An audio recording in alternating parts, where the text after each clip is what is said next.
Hello everyone, my name is SiC and welcome to a new Let's Play series for Hidden and Dangerous, the original one.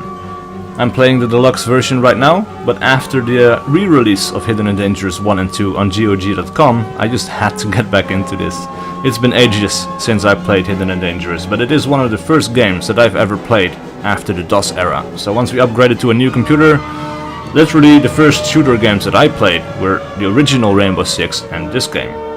Except this game at the time was extremely buggy, and it was kind of notorious for that. And actually, I owned this game like 3 separate times, because at this time I was young, much younger than I am now, and I thought that the problem rightfully lay with the game, right? So, but my idea was that the problems, the bugs and stuff like that, you know, and the fact that it was crashing all the time, I thought it was a problem specific to my copy of the game. So I bought the game a second time, hoping that that would fix my issues, and of course it didn't.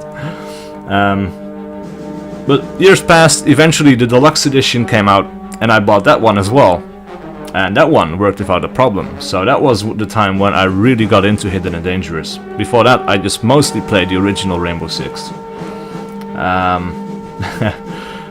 man, if I knew then what I know now, then I wouldn't have bought this game several times. But it is still a really good game, and even, you know, in my youth I didn't have a whole lot of games to play, so I did still play through this game, even with all the bugs and the crashes. You know, I just saved a lot. But yeah, definitely happy that the deluxe version at least fixed most of the bugs, or at least all of the bugs as far as I know. Alright, so let's get into it. Let's start a new game. We have several mini-campaigns, just like in Hidden and Dangerous 2. If you've seen my playthrough videos for that as well, this works in exactly the same way. Each mini-campaign consists of several missions. And each mission, each mini-campaign has you bring along a small group of soldiers and a small amount of equipment. And that is what you will have to work with for the remainder of those missions. Until, you know, if everybody dies except one guy, you're just going to have to play through all of the missions in this campaign with that one guy. But you can get new ones once we reach the next campaign, and the next campaign, and the next one. But these campaigns are all grayed out, because we only have the first one to play right now, which is Operation Iron Swarm. The goal of which is to free captured English pilots of shot-down bombers. The Germans are holding them somewhere in the Piemonte area, and we haven't found out where exactly the pilots are, but we have to find them at all costs. So, let's, we could go into it. There's also a small introduction video, so let's have a look at that one as well. Have an admiring gaze at the incredible graphics. Look at that. Beautiful, isn't it? Those ground textures even. Right, so there's a shot-down bomber. Some smoke. Smoke actually looks pretty good. That's about the only thing that looks good in this game still. But still, like, the atmosphere of this game is incredible.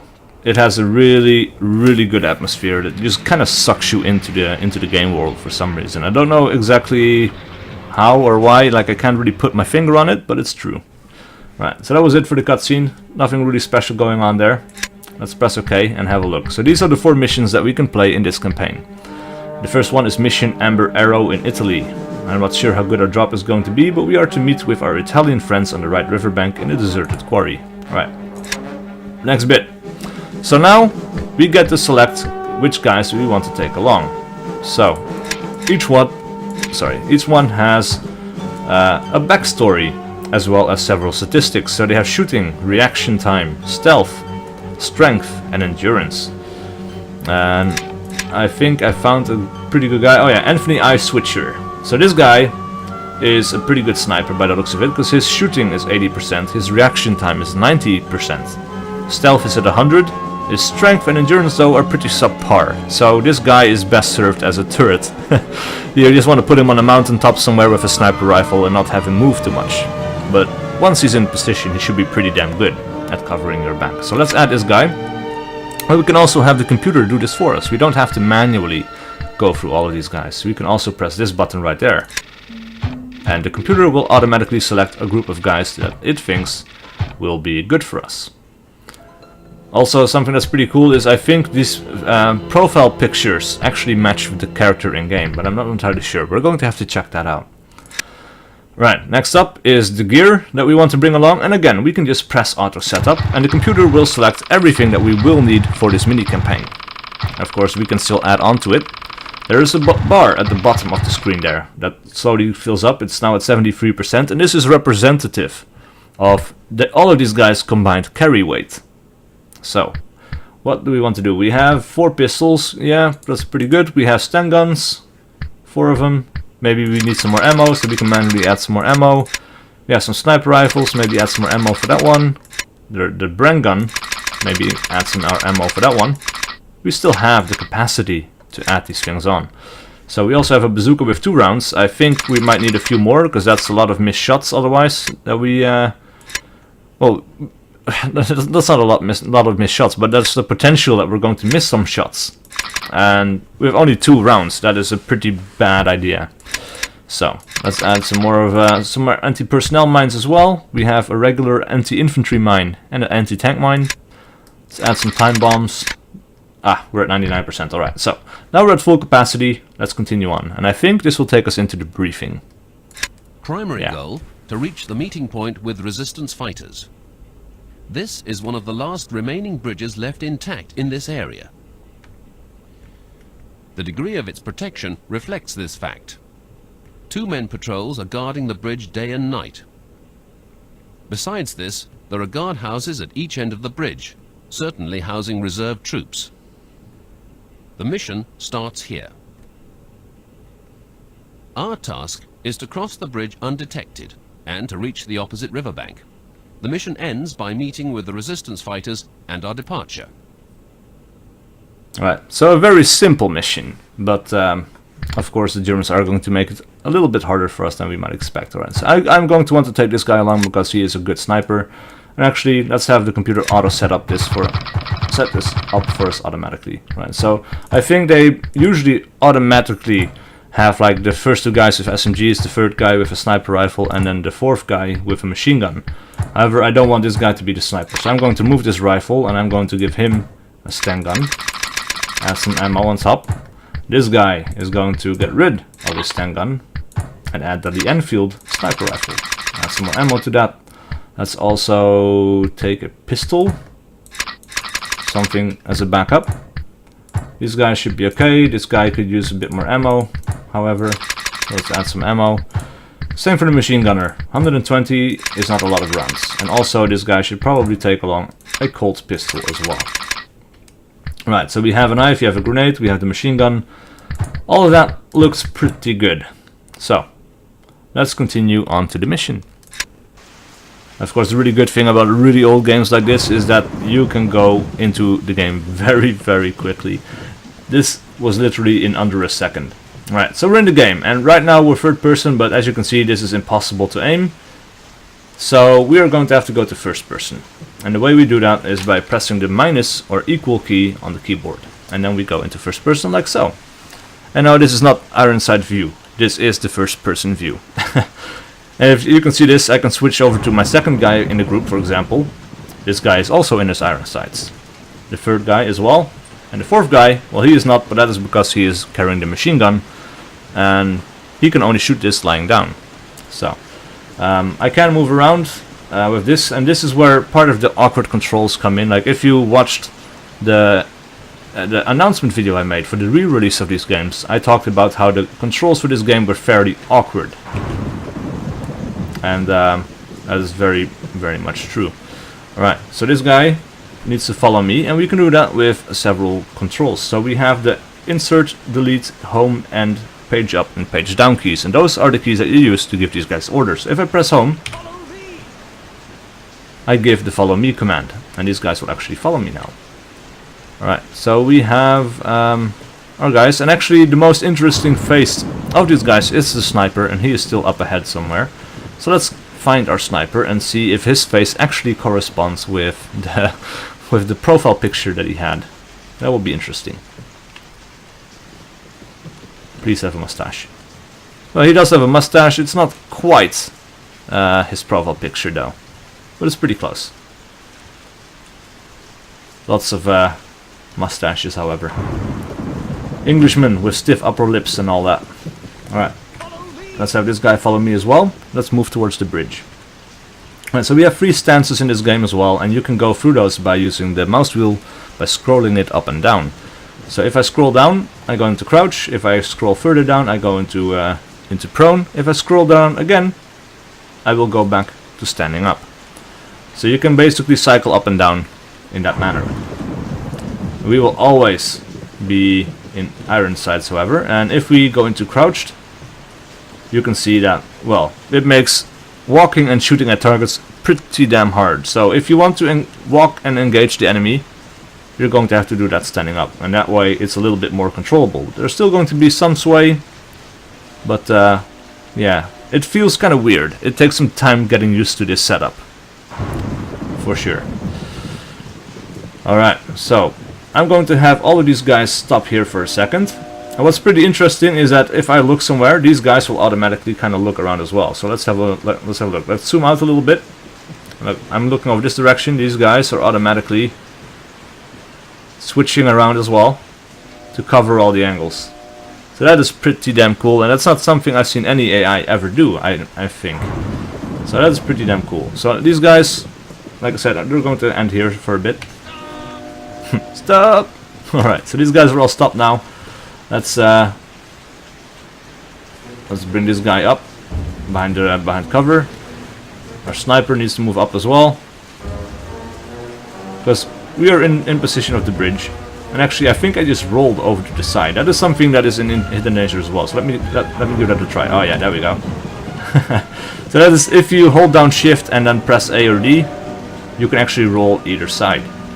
Doesn't really make up for the lack of a lean button, but it's pretty cool.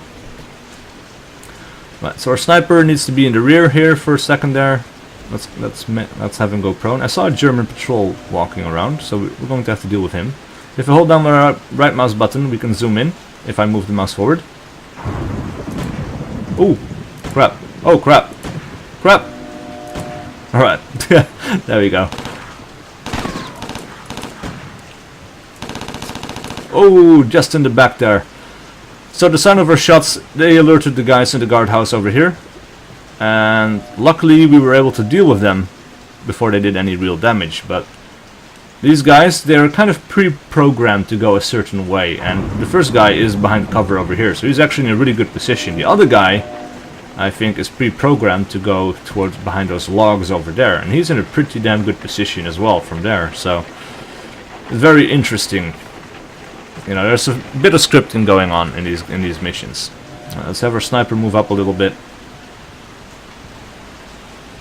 I want to see if there's any guys on the bridge that we can take out. There should be a two-man patrol on here somewhere, so need to keep an eye out on that, as well as let's see, our machine gunner should move up as well, provide some covering fire from the riverside. All right, let's have him go prone. Bring up his iron sight, and if we see anyone moving around, we should shoot the hell out of him. Alright, and meanwhile I'm going to switch over to guy number 3 in our squad. These guys are going to cover this area, and look at that. He's just kind of floating on the ground. Still, pretty damn awesome. Alright, you sir, need to follow me.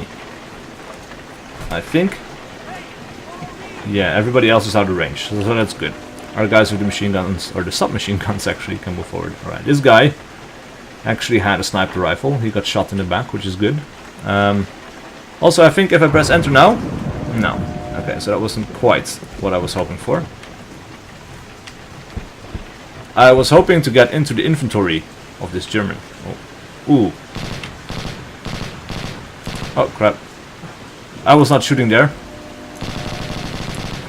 I switched into the machine gunner, and as I did so, his lock... you know, when you switch into a guy that is set to follow or hold a position or something like that, like, they're kind of frozen for a second, and since he was already firing, I was kind of firing from a frozen position, and once I pressed the button, I got control back, and I actually was able to kill the guy on the bridge. Well, that is a little bit awkward. Alright, let's get this guy forward. Oh, there's the train that we need to be careful of. Alright, so I think what we need to do is we need to find a sweet spot. So if I really move up close... No, it's not. That's not what I want. That's also not what I want. Ah, it's pressing U. If you press U close to a body, you will go into its inventory screen. You can take some... oh, they have a Colt 1911 as well for some reason. And we could take the sniper rifle as well. Oh, that's also not what I want. Let's press resume. Press U again. Problem not fixed. And if I press the bracket keys now, I go into my own inventory. And as you can see, we now have grenades. We have our pistol. We can switch over to that one as well. You have to left click the mouse button to bring up the iron sights in this case. I'm not entirely sure why that is. You could also go into the sniper rifle and back to the Sten gun. Alright, so this guy should be following me. There's a guy that we shot here on the bridge, which is good, but I think there's another guy walking down on this walkway as well. We're going to need to be careful of him. So let's see, number 2 is following me. The one problem with the AI on this map is that they will walk on the rails, and if the train comes along they will be killed. That is something that is very terrible and needs to be fixed, but of course that's never going to happen anymore. Oh. Oh crap. One of my guys is taking fire. He's almost dead. I think, however, that he got the kill that we were looking for. That was the guy on the lower level of the bridge. Oh, yeah, there he is. Right there. Alright, so that guy managed to save himself just in time. But you can see he is number 3 and his green bar is very much empty. He doesn't have a green bar anymore. He's practically near dead. And that happens very quickly in this game. Usually, you're pretty much dead in an instant, actually. Alright, so let's move these guys forward a little bit. There's also a way to give these guys control or orders from a top-down perspective, but it is a little bit tricky. So if I press the space bar, I will do so in just a second, but we are getting close to the other side of the bridge, which means that we are also getting closer towards the enemy. I think there's a patrolman, yeah, right there. He is dead, so now it's safe. I think actually pressing spacebar actually pauses the game as well. Alright, so now we have a top-down view. We have the bridge. We have our guys over here, so we have the sniper, we have the machine gunner. Actually, I think we can press the machine gunner. Oop, that's not what I want. So this is kind of interesting as well. It seems like the buttons are misaligned. So right now I'm mousing over use inventory. I'm actually hovering over use in reality. It's kind of strange. Also, I'm kind of want. I haven't used this in a really long time, so I'm not entirely sure how to select these guys. Look at that. Lay. No, I don't want him to lay. Pressing delete will get rid of that, but pressing 1, 2, and 3. Right, that's it. So, number 4. We want you to move. We want you to move right there. And then we want you to move. Can we give you another order after that? Oh yeah, we just have to line it up correctly. Alright, so, what is that? What is that? Why are you going down there? That is not good. Let's try that one again. On the bridge. No, I don't trust the bridge, man. I really don't. Well, we can give this a try. Alright, so this guy has his orders. He should follow them right now. Actually, we can also time this, I think. But, I don't know, man. It's kind of weird. Alright. Right, so now I'm not in control. I'm not touching the keyboard. I'm not doing anything. The AI is just going about his business right now. Following the orders that we gave him. Alright. Now he reached position. Now we're back in control. And this guy is just standing on the bridge, being awkward. Alright. Let's move these guys forward. Our sniper should follow us as well. But I'm going to do this manually. Alright, let's switch to our sniper. Let's turn around a little bit. Zoom out as well. Get up. As you can see why I think the controls are a little bit awkward. That's a little bit unusual. Alright, let's move this guy up as well. And then we need to clear the other side of the bridge. Alright, actually let's divide these guys up into 2-man teams, I suppose. And this time around, we can have our sniper move forward. So we have one guy that's dead over there. You need to be careful here. We have a guardhouse, another one. Nothing in sight though. Ooh. Let's be careful with the train coming our way. Right, that also gives us some cover to move up to the bridge. And actually, is that? Yep. Right, he's dead. Let's also move our guy up a little bit more. Let's go into crouch and let's see. Yep. There's the other guy. So the train is actually interesting because it blocks our view of the enemy, but it also, of course, blocks their view of us. So we can actually use that to our advantage as we move up to the bridge. Of course, I think that we are very close to being done right now, if I remember correctly. Like, I've played this mission a lot because it's short, it's sweet, and, well, it's a good mission to get back into the game again. So there's another guy right there. He's unaware. Shoot him in the face. And that takes care of everybody. Alright, so this guy needs to move off the railroad tracks. Let's switch over to this dude. Let's make him get up. Everybody's following me. Yep. Alright, good. Let's also get up all the way, please. And then have a run over the bridge before another train shows up.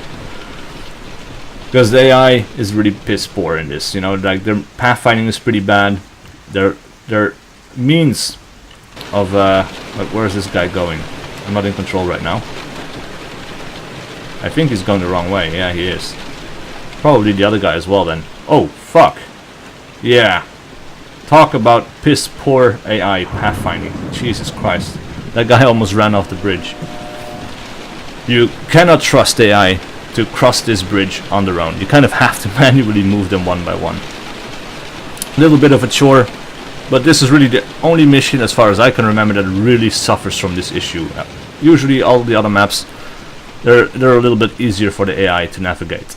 Right, so this guy is here. Number 2 should go there as well. And actually number 2 can lead the way. That's I forgot to rebind the reload key. I'm not sure what that is right now. I'm going to have to do that later on. Actually, let's do that now. So let's go into options, because the default controls are pretty damn bad. They're at cursor up and down. You know, they kind of expect you to. It is R. Ah, okay. So I have reloaded then. All right. I was looking at the 8 and I was like, oh, maybe I have 8 left, but that's probably not the time. That's probably like I have 8 reloads before I'm out of ammo, and I actually have 32 rounds in the magazine. All right. So we do need to be careful, because I think there might still be an enemy somewhere in this area as well. These guys are following me, however, so that's good. Let's move to the rendezvous point, but be on our guard, of course.